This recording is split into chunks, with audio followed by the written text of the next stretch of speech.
new wine. And churches that won't talk about Charlie, they're just proving that they're the old wineskin. Or schools and universities. I mean, Yeah, guys, all kinds of things. I'm Yeah. getting flooded Yeah. with people. You know, there's a story, I won't break it now. I'm getting a whistleblower, just why we've been on the show, of a major company in America that won't let their employees donate to Turning Point right now, because they have like Employees? a match. They have a match program, right? So if you're a company, you can donate. Oh, I know this certain money. company. I won't say it, but yeah, I know. Well, I'm not ready yet. I got to talk to them, yeah. but I'm being alerted to this. You know, over the weekend, I highlighted Lipscomb Academy, which is a Christian school in Nashville, where a bunch of conservatives, prominent ones, send their kids to this school, and about 20 young men showed up in suits and ties to honor Charlie the day after he was murdered. And the principal called him in and said, "You got to take those off. It's against dress code." Because there's nothing worse than young men wearing a suits suit and ties. Yeah, and it's funny. I told you this before the show. There's just like a feeling that men want to put a suit jacket on. That's a good thing. They want to grow up. That's a good thing. Put your shoulders back, That's man. right. Own your life. Be a man. That's right. Move forward with dignity and respect. That's a good thing. Yep.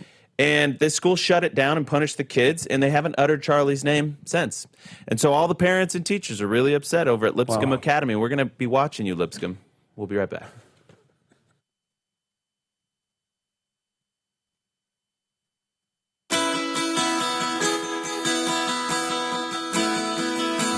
All right, welcome back. Radio stations across the country. You were about to say, Pastor Josh? Well, you were talking earlier about, okay, what happens when the lines get blurred and government, Christianity, how this works. I think one of the things to keep in mind is, and this is more kind of Kuyperian jurisdictional theology, but God has different spheres of human sovereignty.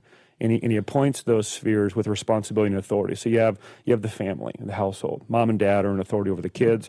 Their responsibility is to raise the kids, shepherd the kids, educate the kids, the well-being of the family. Then you have the church. Their responsibility is to preach the pure gospel, to administer the sacraments, and to be a culture and government's conscience in the bold declaration of the truth.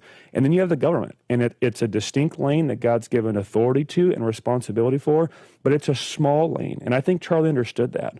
But if that lane grows, it starts impeding on the other lanes to the detriment of all the jurisdictions. But the point is, God has given them a job, and it's to bear the sword against evildoers. It's to reward the righteous, and it's to defend the people by allowing there to be an orderly nation by protecting borders. That's Romans 13. And so I don't need those in government to necessarily even preach the gospel. I mean, the memorial was like amazing. What I need them to do is to do the job. So one of my favorite speeches was Stephen Miller. When he stood up and he's like, "You are nothing, you have nothing, we're coming after you." It's like, I want the preachers to preach the gospel, and I want the government to bear the sword against unrighteousness, and then you're into morality. Who gets to define what's righteous, what's unrighteous, who gets to declare the standard of morality? So we need our government to be built on the morality of something. And so the whole idea that's being exposed, I think, is the myth of the neutrality of secularism. Every government has to have a worldview that they draw from to know how to do their job. And so the beauty of, I don't need our government officials to preach the gospel, but we need them to stand on the foundation of the moral law of God so they can do their job and really stay out of the church's lane, which is what we could get into later if we wanted to, what we're seeing happen in the White House. I think they understand the need for the government to get smaller so the church can do their job. Yeah, one of the things I do want to talk about is the tendency of the mainstream news media to describe what's happening as Christian nationalism. So I do want to get to that, and I think that's instantly where I go there. But the other thought that I have, just based on what you're saying, is that Charlie was expert at sort of not bifurcating his faith and not compartmentalizing his faith. Right. His faith was just everywhere all the time. It didn't matter what he was talking about. That's right.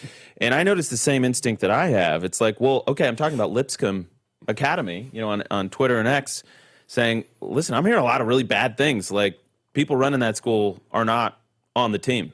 As a matter of fact, they're hostile to a lot of what God is doing in this moment, and they're hostile to the kids that love Charlie. Well, that doesn't feel very Nashville conservative enclave. It feels like people have infiltrated that school that need to be fired. And it happens all over. But that comes from my Christian conviction. That comes from a sense of righteousness. Like, I'm not putting one in one compartment and putting another in another compartment. I'm saying, listen, Charlie was confronting evil wherever he saw it, and he was proclaiming the truth. Well, you punish kids for, trying to honor Charlie by wearing a suit and a tie.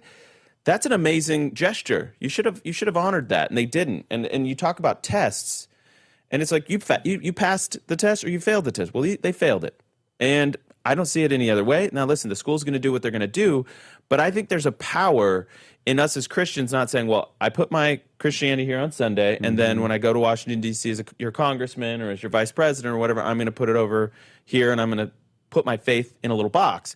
There is a power being unleashed, and I got to believe that that's part of the new wineskin, because the devil knew that this was going to happen, or something. He was helping architect it. Yeah, and by the way, and exactly, but God, like there's, and I think he's laying the trap. So Christian National. Well, guess what was going to happen?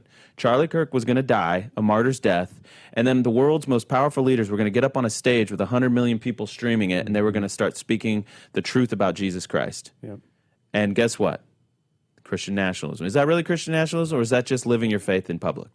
Well, so Jesus is Lord over all, or he's not Lord at all. Right. We believe that he right now is high and exalted. He's over government, he's over family, he's over nations, cultures, businesses, churches. And so to say Jesus Christ has jurisdiction here but not there is to be disloyal to his sovereignty and his lordship. It just is. Yep. I mean, even from a sociological perspective, you're either going to have nationalism Or globalism or anarchism, right? And so you're going to have tyranny, anarchy, or an orderly society. So let's just start there. Nations are a good thing.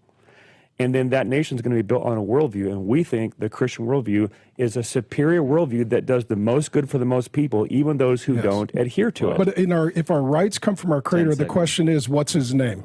Yeah. That's the question. Well, we'll pick it up for the stream in just 1 second. Radio Hour 1 comes to a close. Radio Hour 2 to begin in just a few minutes. We'll be right back.